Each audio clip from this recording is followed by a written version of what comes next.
neurology year in review session, which will cover ALS, will cover an entire landscape over the past year that's been pretty exciting in ALS. In 2022, we had 2 new therapies that were approved by the FDA. One was Edaravone, taken orally, and the other was sodium phenylbutyrate and Terso, also known as Relivrio, in September of 2022. In the following year, in 2023, we had an unprecedented accelerated approval for a gene-targeted therapy called Tofersen that was targeting SOD1 ALS. And this is the first ever gene therapy approved for ALS, a specific form which affects about 1% to 2% of ALS. What's interesting is in the last few months, we've had a lot of news. So one is that Tofersen got a positive opinion at CHMP in Europe. So it looks like that they'll get a conditional approval in Europe.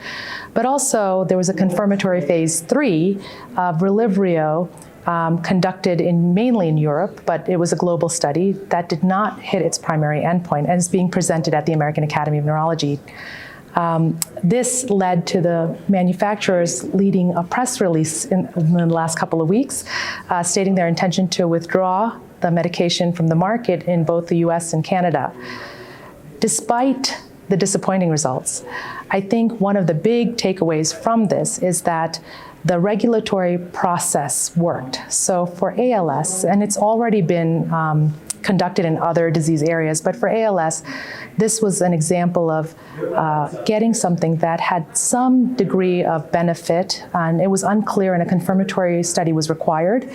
But the FDA provided regulatory flexibility to allow it to come to market so that people who are dying with ALS could actually have access and try it while we're trying to confirm the results from the phase 2 study.